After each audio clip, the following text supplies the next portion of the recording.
하나님께서 우리에게 주시는 말씀은 에베소서 3장 7절에서 13절입니다.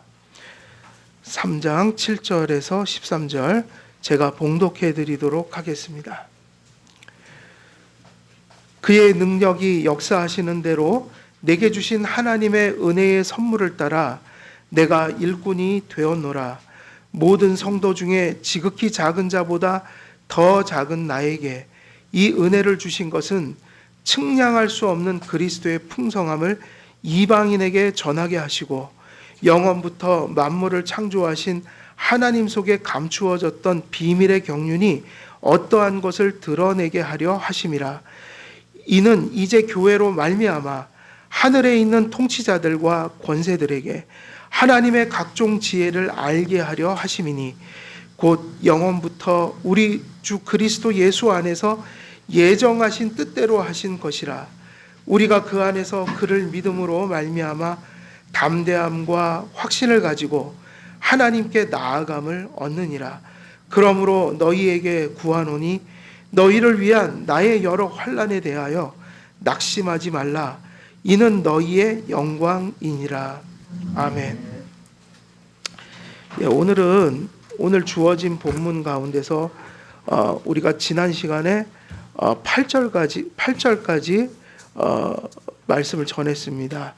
이제 9절에서 남은 9절에서 11절까지 되어 있는데 혹시 시간이 되면 13절까지 마치고 안 되면 11절까지 보도록 하겠습니다. 그래서 우리가 이 제목이 그리스도 안에서 예정과 각종 은혜라고 이렇게 되어 있는데 우리가 지금 이 주어진 7절에서 13절까지 본문이 무슨 내용이라고 그랬어요? 전체 주제가 측량할 수 없는 그리스도의 충만의 이유. 그래서 첫 번째, 사도 바울이 구원받고 소명받은 일, 자기가 정말 얼마나 큰 죄인이라는 것을 깨달을 때 자기에게 주어진 구원과 소명을 경험할 때 그 은혜가 충만할 수밖에 없는, 그리고 그것이 충만할 뿐만 아니라 측량할 수 없는 충만이었다. 그리고 두 번째는 어디서 그걸 발견했다고 그랬어요? 그가 받은 계시였잖아요. 계시 가운데 그가 받은 구원의 은혜가 무엇에 근거한다는 것을 깨달았어요.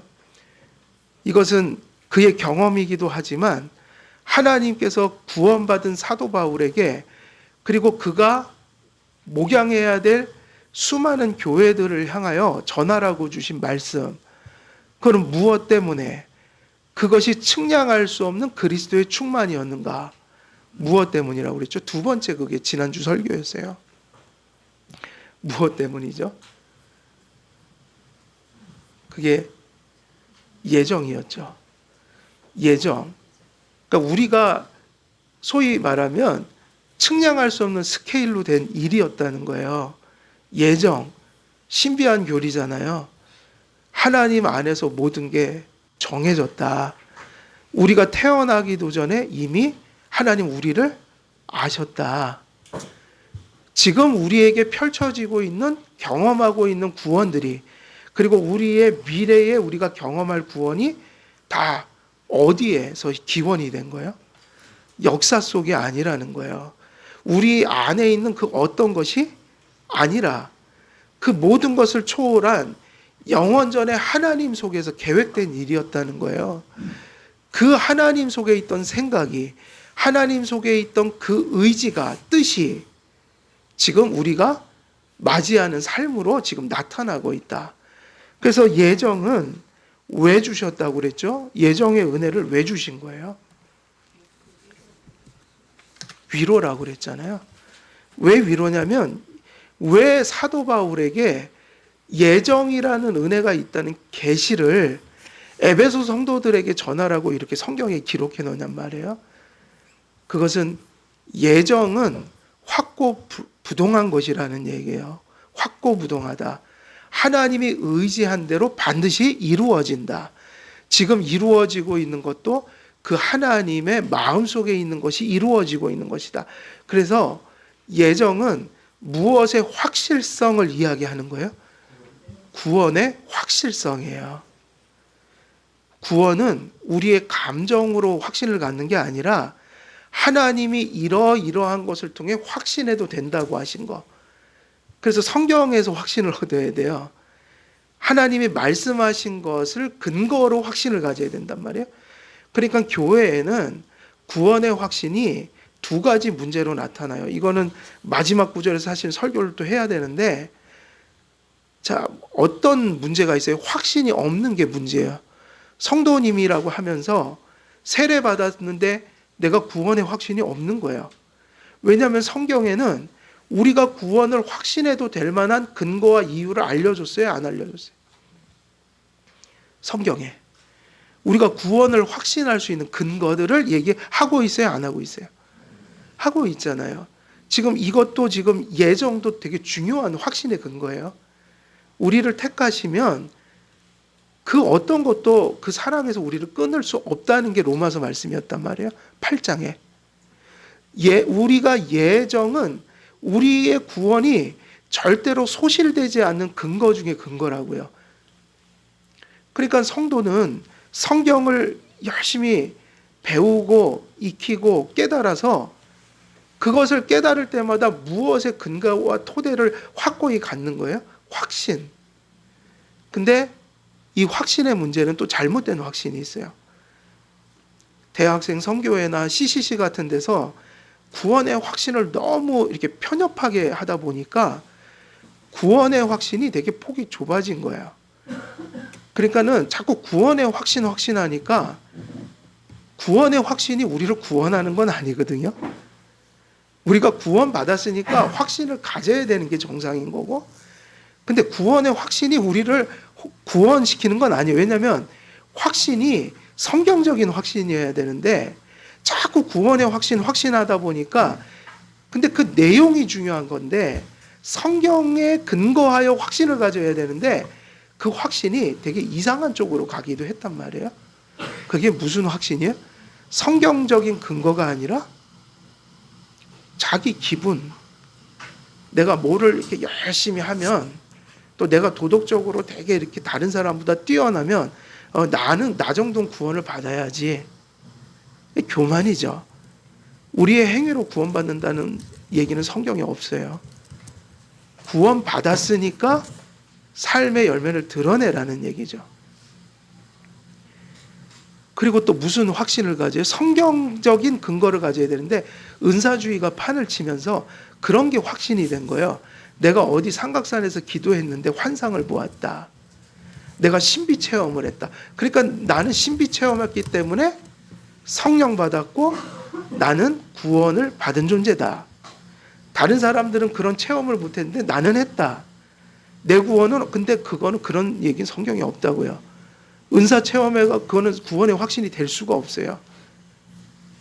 뭘 봐도 그게 구원의 확신이 될 수가 없어요. 성경에서 구원의 확신은 그런 게 아니에요. 우리가 예정을 받아야 되는데 예정을 받은 증거가 뭐죠? 성경에서는 그렇게 구원의 확신을 가지려는 거예요. 예정을 받았으면 하나님이 반드시 말씀으로 찾아와서 복음을 들려주신다. 근데 들려주시는데 내가 믿어진 거예요. 회개도 한 거예요. 믿음과 회개의 반응을 보인 거예요. 그럼 그게 뭐냐? 믿음이 생긴 거예요. 그게 무슨 증거예요? 뭘 받은 증거예요? 선택을 받은 증거예요. 믿음이 우리가 선택을 받았다는 증거라고요. 그러니까는 예정을 받았다면 뭐가 내 속에서 나타나야 되는 거예요? 믿음이요. 그 믿음의 열매는 회개니까 회개도 나타나야죠.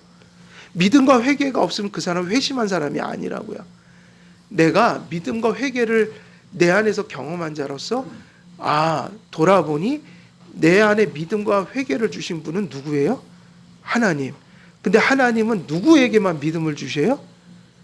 택함을 받은 자에게만.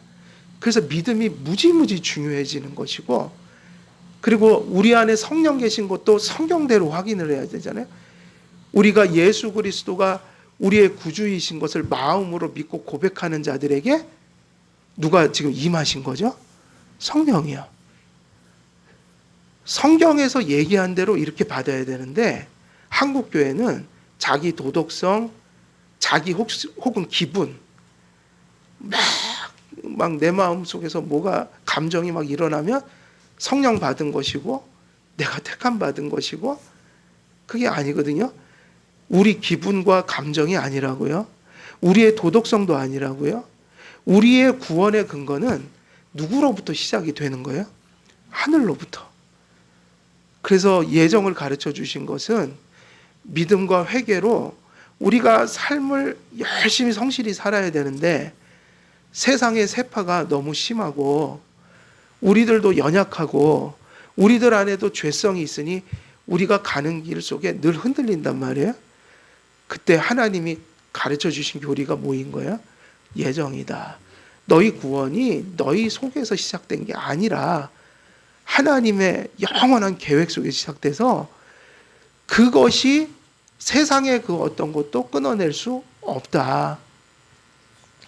그래서 예정은 우리의 무엇의 확실성을 담보하는 거예요?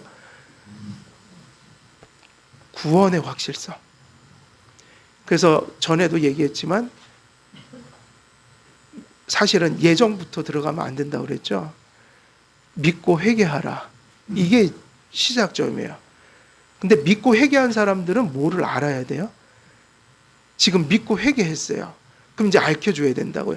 그게 너에게서 나온 게 아니라 하나님이 그리스도 예수 안에서 너를 예정하신 것으로부터 너에게 그 믿음이 발생한 것이다.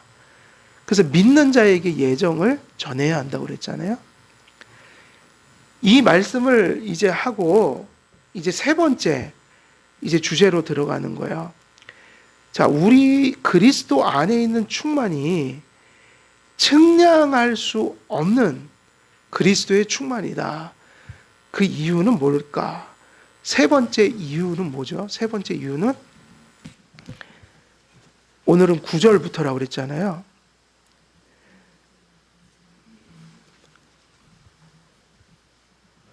거기 보면은 무슨 얘기 있죠? 9절에는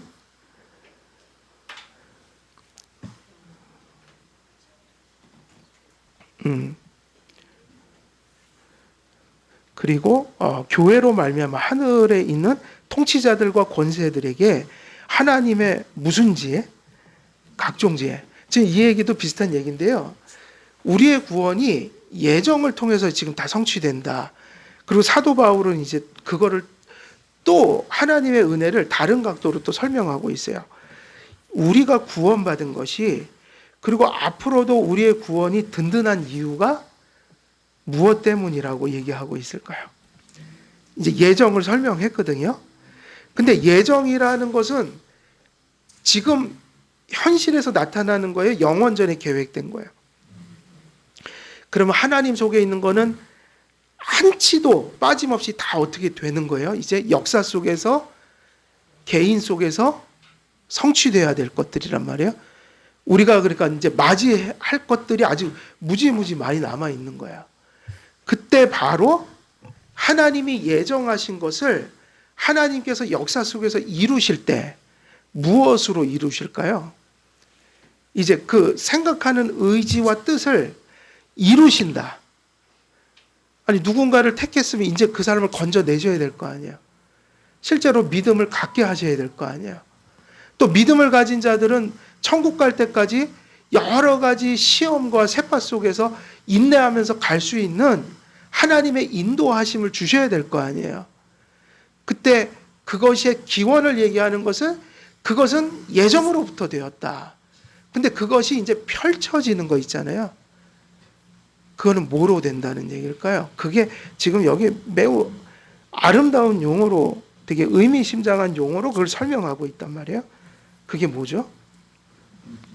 각종 지혜라는 얘기예요. 이 말을 우리가 묵상하면서 한 번이라도 깊이 좀 보신 적이 있으세요? 이 말은 정말 되게 많은 의미를 담고 있어요. 각종 지혜. 그래서 우리가 이 구절에서 어떤 이야기들 지금 사도 바울이 하고 있나 좀 살펴봐야 되는데, 구절에서 일단은 우리가 주목해야 될 것들이 그런 것들이에요. 뭐냐면 10절로 넘어가면은 이는 이제 교회로 말미암아 그랬죠. 근데 이 교회로 말미암아 각종 지혜를 통치자들과 권세들에게 드러내게 알게 하려 하심이라 그랬거든요. 그러니까 여기서 지금 몇 가지 되게 중요한 의미들이 많이 나오는데, 일단은 이 하나님의 각종 지혜를 알게 하겠다는 대상은 누구죠? 대상. 누구에게? 통치자들과 권세들에게. 근데 여기서는 교회라는 말이 이미 나왔잖아요. 그러니까는 통치자들과 권세자들에게 이거를 보여주는 대상이 또 누군 거예요? 교회를 통하여, 수단이. 그러니까 이거를 먼저 알아야 될 분들은 누구죠? 하나님의 각종 지혜를? 성도들이잖아요. 교회. 교회가 모르는데 어떻게 그걸 전해요? 그리고 이 하나님의 각종 지혜가 바로 어디에서 나타난다는 얘기예요? 교회예요. 그럼 교회에서 그게 나타나는데, 그게 나타나면 누가 그걸 알게 된다?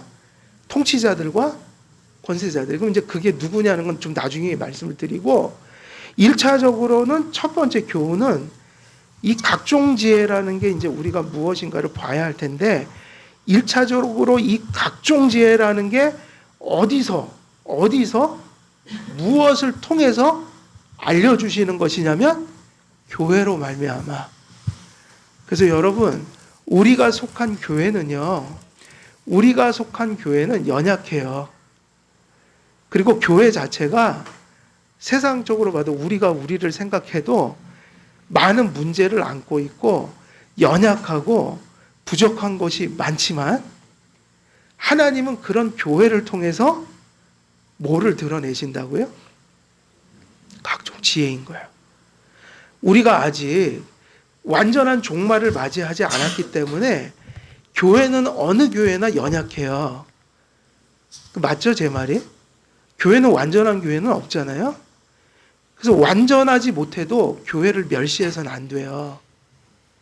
교회는 사람들 때문에 그렇게 하는 게 아니라 그런 모자란 교회를 통해서 하나님이 역사하시고 그 안에서 일하시기 때문에 교회는 언제나 존귀한 거예요. 근데 교회를 존귀하다고 여길 때 그거는 그 교회에 모인 목사나 성도님들이 완전해서 그런 게 아니라는 거예요. 이해되십니까? 그래서 성경은 이 말씀을 하셨잖아요. 우리들에게 많은 힌트를 주셨는데, 하나님의 보화를 어디에다 담았다고요? 하나님의 보화를 질그릇 속에다 담았다. 질그릇. 저는 자녀들 기도할 때마다 꼭 그 얘기를 한 번도 안 빠지고 그냥 자동으로 나와요. 그게 그냥 자녀를 바라보는 부모의 심정이니까. 무슨 기도를 하겠어요? 질그릇 같은 저 아이들 좀 하나님 지켜주소서. 솔직히 말하면 저 아이들 학교 보내고 내보내고 하는 게 무슨 일이 있을지 모르잖아요. 우리가 장담할 수 있어요? 근데 내보낼 수 있는 이유가 하나 있어요. 하나님을 의지하기 때문이에요. 그래서 보내는 거예요, 세상 속에. 그런데 무슨 마음이 드냐면, 하나님, 저 질그릇 같은 아이들 좀 지켜주세요. 제가 볼 땐 질그릇 같거든요. 우리 주은이가, 가은이가 딱 질그릇 같아요.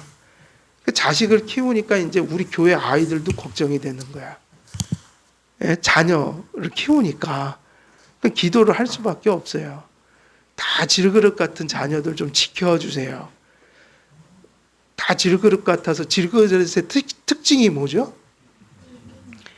깨져버리잖아요, 잘. 세상에 나가면 흔들리고 유혹받고 망가지고. 그래도 저렇게 자라가는 거는 누가 지켜주셔야 되는 거예요? 여러분, 기도하세요, 자녀들 위해서. 아니, 부모는 솔직히 말하면 제가 자식 키워보니까 부모는 다 못해요. 불완전하잖아요, 우리가. 노력을 최선을 다해서 하지만 우리가 못하는 건 못한다고 인정을 해야 돼요. 그래서 자녀들도 내 것이 아니잖아요. 하나님 거잖아요. 그러니까 하나님이 지켜주셔야 된다고요. 그래서 우리가 진을 뺄 정도로 자녀들 최선을 다해서 키우지만 다 내 판단으로 내 힘으로 키울 수 있는 건 아니단 말이에요. 그렇다고 또 우리 말도 다 들어먹는 것도 아니잖아요. 그러니까 우리는 딱 거기까지 할 수 있는 데까지는 하고 할 수 없는 게 있잖아요. 그때 믿음이 필요한 거라고요. 그것을 매일 기도한 부모와 기도하지 않는 부모가 어떻게 같을 수가 있어요? 매일매일 우리 질그릇 같은 자녀들 하나님 붙들어 주세요. 붙들어 주세요. 일평생 기도하는 부모하고 자식을 위해서 기도 한번 하지 않는 부모가 어떻게 신앙적으로 같을 수 있냔 말이에요. 우리는 염려하고 고민하고 그건 많이 해도 기도 안 할 때도 많거든요. 근데 분명한 거는 그거예요. 우리가 해갖고 하는 것도 하나님의 은혜고 우리가 할 수 없는 거는 정말 하나님의 은혜로만 되는 거예요. 그래서 하나님이 우리 자녀들을 지켜주셔야 된다고요. 그래서 내가 키우고 내가 지키는 게 아니라는 생각을 꼭 하셔야 돼요. 그리고 이 세상의 풍속과 이 짧은 소견으로 우리 의견으로 애들 키우지 마시고 하나님 말씀대로 들려주세요. 옳은 건 하나님 말씀대로 꼭 얘기를 해주시고요. 이거는 맞고 이건 아니야도 우리가 하나님 앞에서 들은 대로 전해주라 이거예요. 잔소리를 하지 말고. 무슨 얘기인지 아시겠죠? 잔소리가 아니라 그런 막 이렇게 지배하는 모습이 아니라 이건 그래도 하나님이 이렇게 하라고 하신 거야. 난 너에게 이렇게 얘기할 수밖에 없어. 전해주시라고요. 세상에 아무리 어려워도 주장하는 건 힘들어도 전해주는 건 쉽잖아요. 다 타협해서 우리 수준에서 전하지 마시고 하나님 말씀이 이러면 그렇다고 전해주시란 말이에요. 자녀들한테. 싸우지 마시고. 안 들어도 상관없어요. 안 듣는 건 우리 책임이 아니에요. 자기 자신이 안 받아들이는 거지. 부모는 거기까지 하는 겁니다. 전해주는 거예요. 온유하게. 그래 아무리 다 이해해도 그거는 하나님이 아니라고 해서 안 되는 거야. 그건 아니야. 네가 내 말을 안 들어도 어쩔 수는 없는데 나는 그렇게 얘기할 수밖에 없단다. 온유하게 얘기해 주시라고요. 근데 우리 수준에서 얘기하지 마시고요. 우리 수준에서 얘기하면 아이들 다 망쳐요. 우리가 말씀대로 안 사는데 어떻게 우리가 기준이 돼요? 안 그러신가요?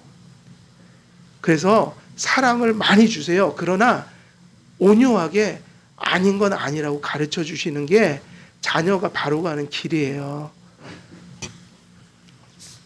정직하게 얘기하세요. 아빠는 그렇게 못 살았다. 미안하다. 그 지금도 회개하고 산다. 근데 너는 아빠처럼 살지 마. 엄마처럼 살지 마. 이렇게 온유하게 말씀해 주시라고요. 근데 하나님이 하지 말라는 거를 옳다고 얘기할 수는 없는 거잖아요. 그럼 아이들이 더 비참해집니다. 아닌 건 아닌 거예요. 뭡니까? 모든 걸 하나님의 기준으로 키우라는 얘기예요.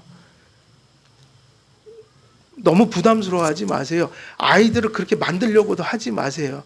아이들이 뭐 로봇입니까? 조립하면 딱 돼갖고 우리가 원하는 그건 말도 안 되는 소리고 우리가 전해주는 말을 한마디라도 더 들어서 언젠가 그 말씀 때문에 조금씩 자라가고 어쩌면 결정적인 인생의 순간에 부모님이 그래도 그 길이 맞다고 한 게 생각나서 또 하나님의 은혜를 줘서 그래 그때 말씀하신 게 그게 맞지 이렇게 가게 하는 게 부모의 역할 아니겠어요? 근데 그건 잘못된 거예요. 당장 말했다고 애가 군대 그런 게 아니잖아요. 그건 잘 안 됩니다. 그거 원래 그게 보통인 거예요. 그게 100번 1000번을 말해야 하나를 들어줄까 말까 해요. 그래서 교육은 반복이에요. 유대교회 그 랍비들의 교육 방법이 뭔지 아세요? 유대인들에게는 둔재와 천재가 없대요. 왜 그런지 아세요? 늦게 깨우치는 애하고 빨리 깨우치는 아이가 있을 뿐이에요. 그래서 랍비들의 교육은 그냥 그런 거예요. 10번을 가르쳐 줬는데 못 알아들어요. 그럼 20번 가르쳐 주 기다린대요, 랍비들은. 우리 한국은 그래서 아이들을 망치는 거예요.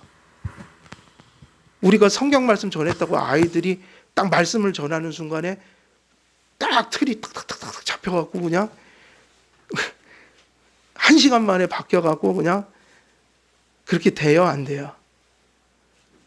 끊임없는 반복이고 인내고 기다려줌인데 그냥 인내고 기다리고 타협하면 안 바뀝니다, 절대로. 말씀은 계속 들려주면서 기다리는 거야. 그 랍비들처럼. 그래갖고 1000번을 알려줬는데 못 들은다. 그러면 어떻게 해야 되죠? 1020번을 또 가르칠 각오를 하는 거야. 근데 어쩌면 한국에서도 그렇게 교육했으면 거의 다 천재 됐는지도 몰라요. 우리는 벌이거든요. 학교에서도 1등, 2등 다 가려갖고 그냥 그 짧은 3년이라는 시간 동안에 천재, 둔재가 다 갈려갖고 일평생 그 성적표가 낙인이 찍혀 다 쫓아다니는 거야. 뭐 급할 게 뭐가 있다고 그렇게. 그런 게 아닙니다. 그래서 교회가요, 부족한 사람들이 모인 곳이에요. 질그릇들이라고요. 다 질그릇이에요. 목사도 질그릇, 성도님들도 질그릇. 우리들은 완벽할 수 없는데 중요한 건 그러한 부족한 교회 속에 뭐를 주셨다고요? 질그릇 속에 뭐를 넣었다고 그랬어요? 지금 똑같은 얘기예요. 성경은요, 통일성이 있어요. 말은 다르고 책은 다른데 항상 같은 통일성이 있어서 같은 얘기를 성경은 다 하고 있는 거예요. 질그릇 속에 보화를 넣었다? 그 얘기는 뭐예요? 교회로 말미암아 하나님의 각종 지혜를 알게 하셨다. 교회 생활은 우리들 때문에 그 영광이 드러나는 게 아니라 우리와 같이 부족하고 못난 자들 속에 누가 계셨기 때문에 그 교회 속에서도 뭐가 나타나는 거예요? 하나님이 함께 하심으로. 그래서 이 생각이 참 중요해요. 교회는 존귀한 겁니다. 우리 때문에 존귀한 게 아니라 우리는 질그릇인데 그 안에 뭐를 담았어요? 보화를. 교회는 그런 곳이에요. 그래서 별 볼 일 없는 것 같은데 또 그 교회들을 통해서 구원이라는 게 나타난다고요. 그것이 전해진다고요. 그래서 여러분, 교회는 그런 면에서 그런 식으로 얘기하면 그건 완전히 성경을 오도한 거예요.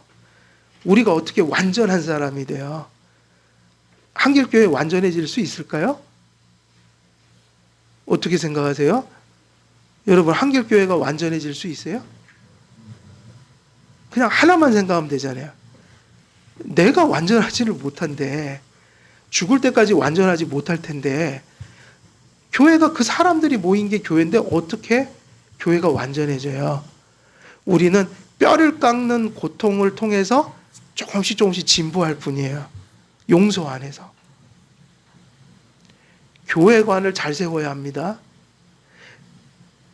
지금 수많은 사람들이 완전한 교회를 찾아 헤매는 자들이 많아요. 완전한 교회가 있을 것처럼. 근데 교회 가보면 불완전한 게 있어요, 없어요? 있잖아요. 아이고, 없다고 그러시니까. 있어요. 우리 한결교회도 문제가 있을까요, 없을까요? 그러니까 아주 막 극단적인 문제는 없지만 우리는 그냥 부족한 거예요. 나는 우리 교회가 참 건전한 교회라고 믿어요. 정말 우리 교회 성도님들 착하시고 건전하고 또 개혁주의 사상도 있어요. 하지만 그래도 불완전한 거예요. 그러니까는 완전함을 따지고 달려들면 우리 교회도 그저 죄인일 뿐이죠. 근데 사람들 속에 완전주의를 가진 사람들이 있다고요. 교회에서 완전한 걸 구해요. 그래서 조그만 거 불완전하면 또 계속 근데 완전한 교회 찾을 수 있을까요? 없을까요? 없다니까요. 그래서 우리의 연약함을 보지 마시고 뭘 봐야 될까요? 그 안에 있는 보화를 봐야죠. 그 안에 있는 보화를 봐야 한다. 그러니까 그래서 우리가 그렇게 기도하는 거예요, 자꾸. 우리 교회 부족하지만 우리가 하나님이 주신 분량 안에서 최선을 다해서 말씀과 신앙 고백과 장로교회 질서 안에서 하나님의 건강한 교회를 이루어가게 해주옵소서라고 하는 기도는 보화를 보고 얘기하는 거지 우리를 얘기하는 건 아니란 말이에요. 그래서 첫 번째는 이 말이 되게 중요해요. 각종 지혜라는 게 중요한데 그게 어디로 말미암아? 그래서 이 얘기도 또 이런 얘기가 나오는 거예요. 교회와 멀어지면 교회로부터 떠나게 되면 무엇을 알 수 없게 되는 거예요? 각종 지혜를. 그게 무슨 얘기냐면요. 이런 얘기가 아니에요.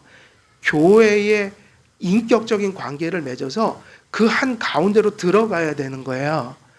지금 우리가 이렇게 회집해서 예배 드리듯이. 근데 많은 사람들이 그 관계성을 잃어버렸단 말이에요. 그러니까 교회 안 나가고 지금 뭐 가나안 성도니 뭐니 해갖고 그냥 유튜브 같은 거로 가지고 뭐 좋은 목사들 골라갖고 공부하고 물론 많은 지식을 얻을 수도 있을 거예요. 또 그러다가 아주 위험한 데 빠질 수도 있어요. 근데 중요한 건 이 얘기예요. 그거는 예배도 아니고 신앙생활 아니에요. 제가 분명히 말씀드리는데 인격적인 관계 속에 들어가야 하는 거예요. 다시 말하면 모두가 한 지교회에 속한 성도로서 하나님 앞에 성도로서의 책임을 지고 살아가야 돼요. 왜냐? 교회가 되어야만 각종 지혜를 경험하게 되는 거라고요. 왜냐하면 그 교회를 통해서 각종 지혜를 경험하기 때문에 그것을 알게 되기 때문에 교회로부터 분리가 돼버리면 각종 지혜를 알 수 있어요? 없어요? 없다고요. 그러니까 그 얘기예요. 부부가 산전수전 겪고 싸우고 사랑하고 그렇게 삶을 뒤섞어 살아가면서 이제 하나가 되어가듯이 교회도 서로의 연약함 속에 문제들 속에 같이 그렇게 하나님 바라보면서 그렇게 살아가는 그 버둥버둥대는 그 교회 생활을 통해서 뭐가 경험된다고요? 하나님의 각종 지혜가. 왜냐하면 하나님은 그 교회에다가 각종 지혜로 역사하시니까. 그리고 그 교회의 일원이 되었을 때 그 교회의 생활이라는 걸 통해서 하나님의 각종 지혜가 드러나게 되니까 교회로 말미암지 않고는 하나님의 각종 지혜가 나타나지 않게 된다. 그래서 교회를 존귀하게 여기세요. 저는 좋은 그런 예를 들어요. 여러분, 우리가 한 가정에 태어나는 게 우리 선택이에요. 한 개인의 선택 여지에 달린 거예요. 우리가 그냥 그건 운명이잖아요. 그냥 태어나니까 누가 아버지가 돼 있고 엄마가 이미 존재하고 형도 골라서 형 아우 되나요? 아니면 그냥 그렇게 되는 건가요? 그냥 그게 나에게 가족인 거예요. 그래요, 안 그래요? 목사님들 중에도 현명한 분은 그러더라고요. 노예, 목사들은 노예 활동을 하니까 노예가 중요하거든요. 그럼 노예에서 어떤 분들은 만족을 얻기도 하고 어떤 분들은 불만도 있죠. 그러면서 이제 가끔 그런 얘기를 해요. 야, 뭐 노예가 노예가 어려운 교회들도 막 도와주고 막 이래야 되는데 안 돼. 근데 뭐 노예가 무슨 재정이 있어서 그런 일을 하나요? 노예 재정 없어요, 보면. 예? 그런 거 불평할 필요도 없어요. 그러니까 어떤 목사님이 그러던데, 야, 그냥 그런 아버지 만난 거야. 교단도 저희 통합측처럼 통합측 엄청 크잖아요. 그 통합측은 지원을 우리보다 많이 해요, 목사님. 개척교회 같은데. 그 목사님, 말 잘했다. 아니, 노예가 지금 우리 교회 800교회밖에 안 되거든요, 전체 교회가. 통합치고는 몇만 교회일 거래요, 그죠? 어찌 그 재정이 똑같겠어요? 그 목사님이 그러대요. 야, 뭐 아버지 잘못만 아버지가 그거밖에 못해. 그럼 그냥 아버지 그래도 아버지잖아. 그냥 가는 거지. 뭘 그걸 따지냐 그렇게. 저는 그런 생각이 들어요. 중요한 거는 이 지금 우리 한국 교회에 있는 모든 교회들이 그런 마음을 좀 가졌으면 좋겠어요. 교회가 문제도 많아서 사실은 자기 반성하고 비판도 하고 고칠 것도 많지만 또 그것이 그러한 비판 의식에만 빠져서 교회 사랑하는 마음을 잃어버리면 안 되잖아요. 예. 아니, 사랑하는 마음이 있어서 그걸 그렇게 해야 하는 게 맞는 거고. 근데 이제 너무 요즘에는 교회를 폄하하거나 또 교회로부터 이렇게 자꾸 분리하려는 경향들이 너무 많아요. 그래서 어찌됐든 하나님의 그 말씀의 표지를 가진 곳, 적어도 복음을, 구원의 복음을 근본적인 교리들을 부정하지 않는다면 그거를 교회로 인정해야죠. 근데 연약한 교회. 근데 그런 교회라고 역사 안 할까요? 하나님이 역사하시면 또 역사하시겠죠. 근데 중요한 거는 제가 말씀드리고 싶은 건 이거는 각 교회 상황은 다 다르나 보편교회라는 게 있다는 얘기예요. 교회라는 것은 그런 곳이다. 그러면 교회로 말미암아 무엇을 알게 하셨다고 그랬죠? 그것은 각종 지혜다. 근데 이 각종 지혜란 말이 되게 의미심장한 얘기예요. 자, 여기서 좀 번역을 좀 딱딱하게 했어요. 각종 지혜 그랬거든요. 이 각종이라는 말이 무슨 의미일까요? 각종.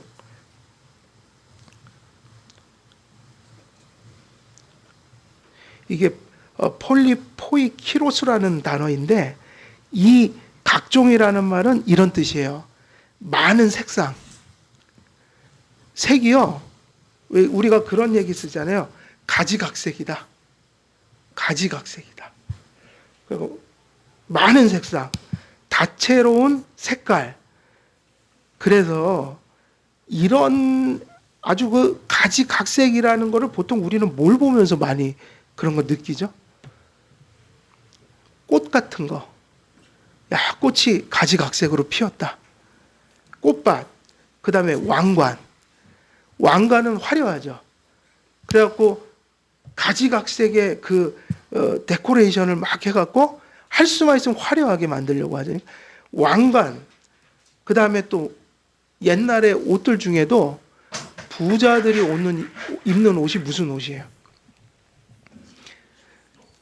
보통 때는 허연 옷이나 검은 옷 입다가 장가 들 때나 시집 갈 때나 혹은 이렇게 직책이 높을수록 옛날에는 염색하는 게 참 어려운 일이었잖아요. 그러니까는 염색을 가지각색으로 자꾸 하는 그런. 그래갖고 무슨 잔치가 있거나 혹은 부자들이 이제 입는 옷이 무슨 옷이에요? 색동 옷이잖아요. 한국으로 치면 색동 옷 같은 거예요. 그런 걸 가리켜서 뭐라고 하냐면 각종이라는 그 헬라어가 가리키는 뜻이에요. 그러면 72역 같은 데 보면은 이 단어와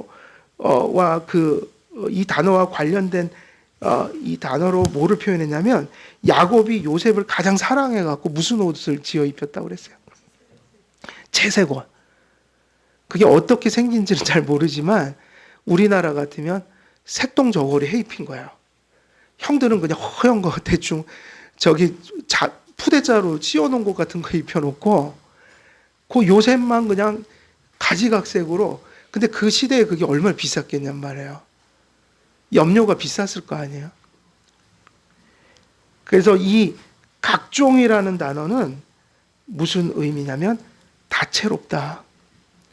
이거 요즘에 또 이렇게 쓸 수도 있어요. 뭐 오색 빛깔, 뭐 오색 빛깔 무지개 그러잖아요. 우리 옛날에 주은이 이렇게 재롱잔치 하면은 여기 플랜카드 만졌어요. 오색 빛깔 우리 박주은 이러면서 막 응원하고 하면 막 열심히 무용하고 그랬는데 그 얘기하고 비슷해. 오색 빛깔 무지개. 여러분 이 말을 쓰는 게 사도 바울이 어떤 정서로 썼을까요? 그 얘기예요. 하나님이 예정하신 은혜가 이 세상에 이렇게 펼쳐지는데, 성취되는데, 다 이루어지는데 하나님이 어떤 지혜로서 그렇게 한다고요? 각종 지혜로. 자, 그러면 지혜라는 게 무슨 의미예요? 지혜라는 것은 하나님의 지혜를 신학자들이 그렇게 설명을 합니다. 가장 선한 목적을 가지신 분이 누구예요? 하나님. 그럼 하나님은 그거를 이룰 때 그냥 이룰 수도 있지만 하나님은 인격적인 인간들을 향해서 일하시기 때문에 인간들이 무언가 이해하고 경험하고 과정을 통해서 그거를 성취해 가도록 하신 거예요. 그래서 어떤 수단들을 끊임없이 사용하셔요. 그러니까 하나님의 지혜가 뭐냐면 목적이 있는데, 그럼 예정하셨다 이 얘기죠. 예정하셨는데 그거를 하나도 빠짐없이 다 성취해 하실 때 그 모든 가장 선하고 가장 효과적인 무엇을 알고 계신 분이라는 거예요? 지혜예요. 수단, 그 지혜. 그게 지혜라고 그래요. 하나님이 목적을 가지셨는데 지혜가 없으신 분이면 이루질 못할 거 아니에요. 근데 하나님은 가장 선하고 효과적인 수단을 완벽하게 알고 계셔요. 그래서 여기서 얘기하는 각종 지혜라는 뜻이 뭐냐면 성도의 구원과 교회의 설립이 여러 모양과 권능, 다양한 성격, 훈련의 방법, 섭리와 그리고 하나님이 주신 수많은 규례와 조직과 양식 등을 통해서 그렇게 무궁한 지혜로서 다채롭게 역사 속에 이렇게 개인 속에 이루어져 나가게 하셨다. 여러분이 예수님을 언제 믿었는지는 다 다르지만 지금까지 믿음을 지키고자 애쓰며 여기까지 왔을 때 이런저런 일을 참 많이 겪으셨잖아요. 막 힘겨울 때도 있었고 또 위기를 당했을 때도 있고 어쩔 땐 시험을 당해 방황할 때도 있었고, 그런데 여기까지 와보니 하나님이 그때 도와주셔갖고 우리가 여기까지 왔다. 그러면 하나님은요, 우리 인생의 그 다양한 만큼이나 수많은 일들 속에서 우리를 적절하게 이끌어 가시는 수단들을 알고 계신 거예요? 모르고 계신 거예요?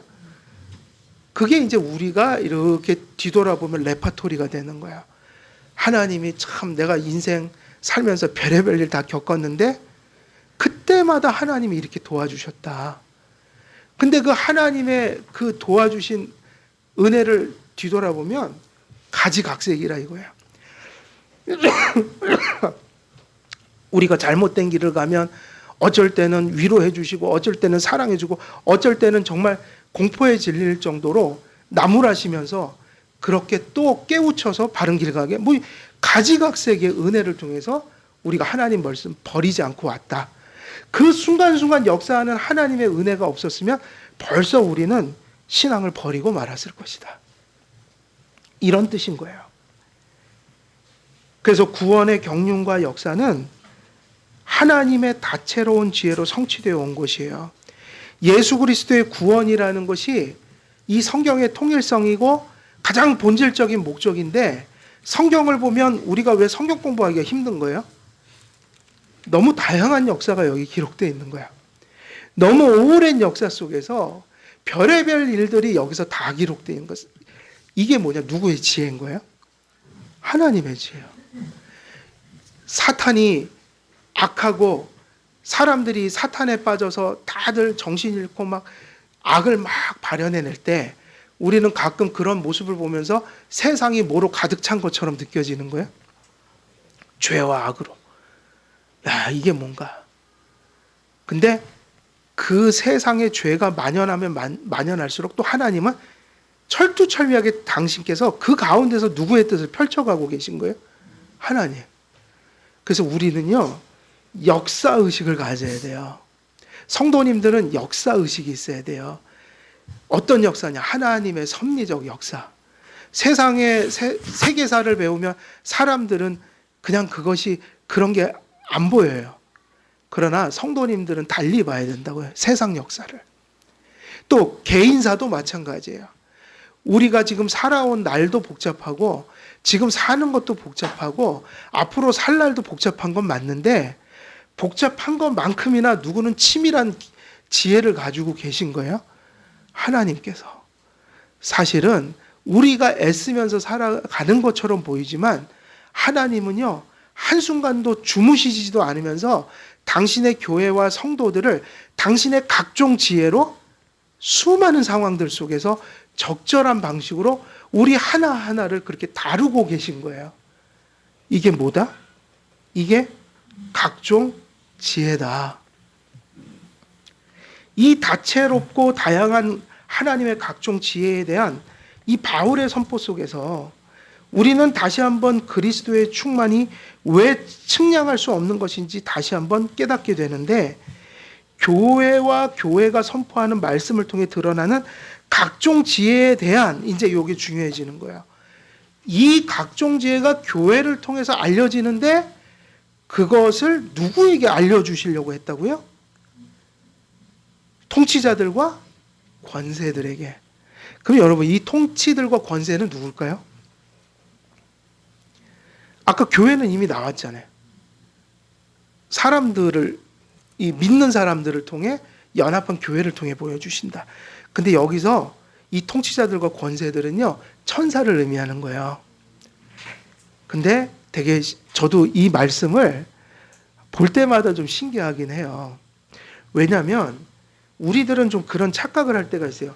천사들을 전지전능한 존재로 여길 때가 있어요.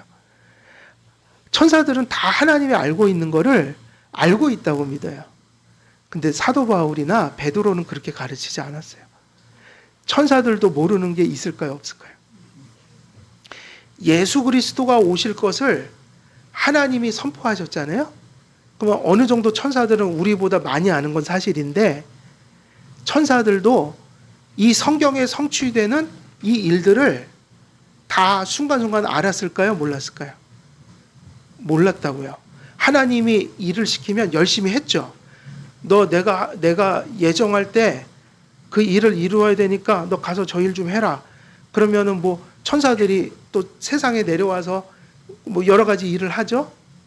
근데 그 천사들이 다 알고 한 게 아니라고요. 천사들은 하나님 심부름을 하다가 깨닫는 거예요. 누구한테 이거 전해. 그래서 전했어요. 그러면 어떤 일이 벌어질 거 아니에요? 야, 하나님이 이 일을 위해서 이렇게 하셨구나. 구약에서 신약이 넘어가면서 이방인들이 유대인과 함께 교인이 됐잖아요. 이 일들을 이 성경에 보면 천사들이 알았을까요, 몰랐을까요? 몰랐다고 그래요. 이 정도의 교회가 생길 것을 천사들도 알지 못했다. 알더라도 이렇게 한 거예요. 마치 구약의 성도들이 신약을 희미하게 한 것처럼 천사들도 마찬가지인데, 우리보다 많이 알지라도 천사들도 신약의 교회가 도래해야 그게 정말 이런 것으로 나타난다는 걸 뼈저리게 깨닫게 되는 거예요.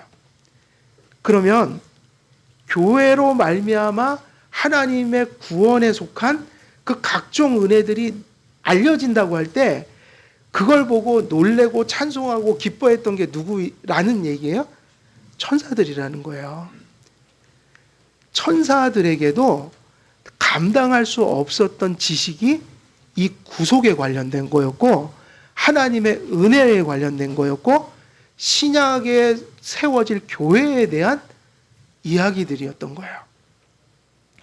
그래서 교회와 교회가 선포하는 말씀을 통해 드러나는, 그리고 신학교회가 성취되면서 그렇게 성취됐던 바들을 통해 천사들도 하나님의 그 예정하신 계획이 바로 이런 모습으로 이렇게 성취되는구나라는 것을 그때에야 그들이 배울 수 있었던 거예요.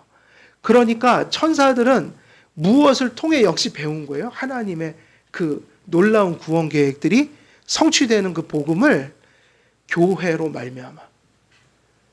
그러니까 교회가요, 이렇게 보면 사람만 가르치는 곳이 아니에요. 이 진리에 대해서. 성경대로 하면 누구도 교회를 통해서 배운 거예요? 천사들이요. 그 구절이 있죠. 이 땅에서 의인 99명이 있는 것보다 한 명 잃은 사람 찾는 게 되게 더 하나님 기뻐하시는데, 그때 누가 막 환호하고 막 기뻐한다고 그랬어요? 천사들이요. 천사들도 그렇게 경험해 가는 거라고요. 하나님이 예정하셨는데 구약 속에서 또 신약이 되니까 이제 예수님이 오시고 또 예수님이 승천하시고 오순절 사건 때 교회, 신약교회가 세워지면서 이방인들과 유대인들이 하나 돼버리는 이 현장에 있었던 은혜들을 천사들도 비로소 그걸 보고 실감했던 거예요. 그러니까 우리가 받은 은혜가 누구에게도 놀랍고 감격스럽고 이런 거예요. 천사들에게도. 그러니 천사에게조차도 이런 것이 하나님의 은혜라고 할 때 이 성도들이 얼마나 감사하고 살아야 되냔 말이에요. 그리고 이 말씀을 우리가 들을 때 우리가 이 말씀을 구체적인 우리의 삶 속에서 좀 붙들 필요가 있는 거예요. 왜 그렇죠? 우리가 사는 삶은 힘드니까요. 어려우니까요.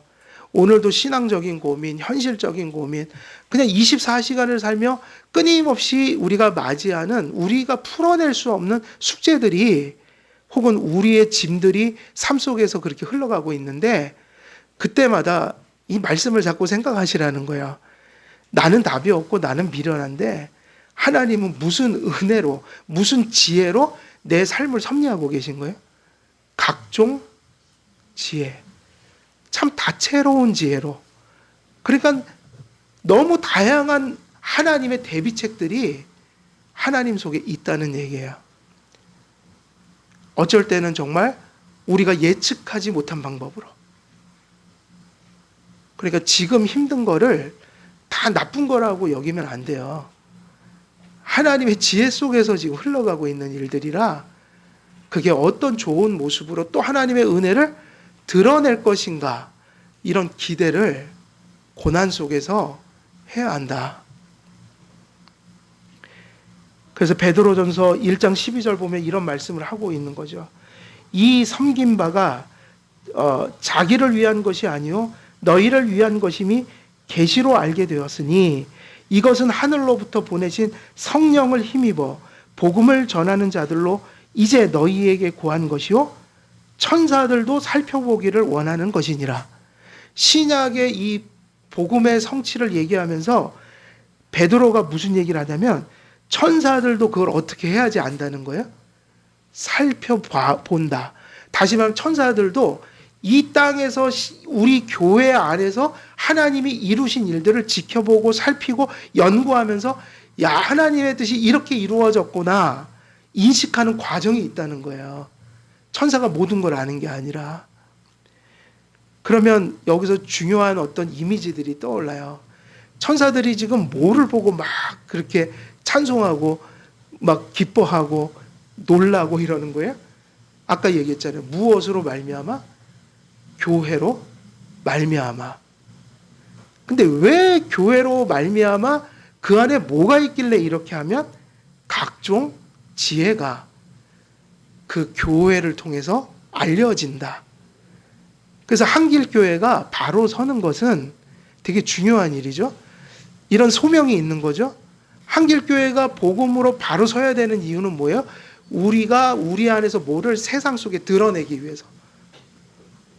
하나님의 구원하시는 각종 지혜들을 드러내기 위해서. 먼저는 우리가 그거를 깨닫고 감사하고 그리고 그걸 깨닫고 감사한 사람들이 또 세상에서 그거를 드러내고 여기까지는 우리가 보통 많이 생각하는데 성경 보면 거기까지 있는 거예요. 교회의 소명은 심지어는 누구까지 가르치는 거예요? 천사들이에요. 우리가 하나님 잘 믿고 바른 교회를 세워가는 것이 중요한 것은 바로 그것 속에서 누구도 배워간다는 얘기예요. 하나님이 이런 분이었구나. 이것을 천사들이 고백하게 만든다. 그래서 이게 스케일이요. 이 정도 가면 복음은 단지 그 인간 세상에 보이는 그 정도의 스케일이 아니라 뭐 영원으로 가고 그리고 또 천사들까지도 교회를 통해서 무언가를 배우는 이런 일들이 실제 하고 있다 지금. 천사들이 한길교회를 보면서 야 예수 그리스도의 영원전의 뜻이 지금 저렇게 지금 믿고 모여서 예배하고 생활하는 저 성도들 속에서 하나님의 그 영원한 계획이 지금 이렇게 펼쳐지고 있구나. 천사들이 우리 교회를 보면서 배우고 감격한다. 이게 지금 이 스케일이 우주적인 어떤 광대함 속에서 이야기되고 있는 거예요. 보이는 세계, 보이지 않는 세계를 통틀어 복음의 이 영광이라는 게 이처럼 충만하다. 그래서 천사들은 신약의 교회가 도래할 때 이방인들이 유대인들과 하나 되어 교회를 이루는 일을 목도하면서 감탄을 자아냈다. 특히 에베소서에서는 그런 거예요. 허물과 죄로 죽은 자들이 신약적인 교회를 이루고 구원받고, 그리고 또 하나 천사들이 감격했던 게 뭐냐면, 원래는 교회가 유대인들로만 구성되어 있었는데 그 버림받은 어둠의 자식들이라고 했던 이방 족속들이 하나님의 교회를 이루어서 또 생명을 드러내더라. 이것은 천사들도 감탄을 자아내게 하는 중요한 이유였다는 거예요. 그러므로 바울은 신약의 교회가 설립되고 그 교회가 사역함을 통해, 다시 말하면 교회로 말미암아 천사들이 하나님의 각종 지혜를 인식하게 되었다고 명시하고 있는 겁니다. 천사들에게조차 그리스도의 충만은 어떤 충만이에요? 측량할 수 없는 것이었다. 우리가 소유한 구원과 우리로 이룬 그리스도의 몸된 교회가 천사들에게조차 감추어져 있다가 드러난 비밀의 경륜이라는 것입니다. 우리에게 성취된 구원이 우리를 통해 이룬 교회가 천사들에게 찬송을 유발하는 이유가 된다는 거예요. 눈에 보이는 그 모습대로 하면 아무것도 아니죠. 그러나 교회는 그걸 넘어선 가치를 가지고 있다는 거예요. 천사들에게조차 우리가 받은 은혜가 경이로운 것이었다는 거예요. 그러니 그리스도 안에서 예정하신 하나님의 은혜가 얼마나 대단한 은혜입니까? 천사들조차 교회라는 존재로 말미암아 하나님께 하나님의 경륜을 배워간다 하니, 교회의 존재는 지상의 인간들만이 아니라 천사들을 훈육할 천사들의 학교로 세워졌다는 사실이 이런 말씀을 통해 우리에게 전달되고 있는 거죠. 비록 지상의 교회가 불완전할지라도 죄사함의 은혜와 성령의 은혜 안에서 사람들에게 복음을 선포하는 하나님의 수단일 뿐만 아니라 천사들을 일깨우는 온 우주적인 목적을 가지고 세워진 것이 교회라는 그런 자부심과 확신을 우리가 가질만 한 거예요. 이런 이유로 한 신학자는 교회는 역사의 중심이라고 그랬어요. 그리고 교회는 복음의 중심이라고 그랬어요. 그리스도인의 삶의 중심이라고 얘기했습니다. 그러한 교회의 지체가 되는 것을 우리가 얼마나 감사하고 또 책임감 있게 여겨야 합니까? 교회는 오늘날 개인주의에 빠져서 교회론을 상실한 현대 그리스도인들처럼 우리의 구원과 삶에 그저 교회를 부차적이고 비본질적인 어떤 한 부분으로 여길 뿐이에요. 이게 현대인들의 모습인 거예요. 성경은 개인의 구원을 교회론에 대한 전제 속에서 선포하고 가르친다는 것을 에베소서 성경을 잘 읽어보면 금세 우리가 알아차릴 수가 있는 거죠.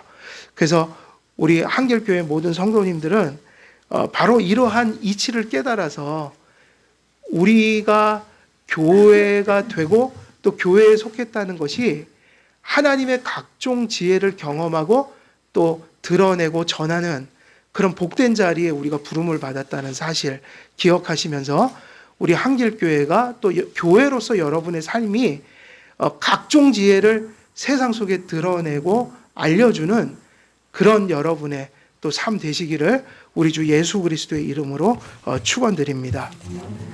기도하겠습니다.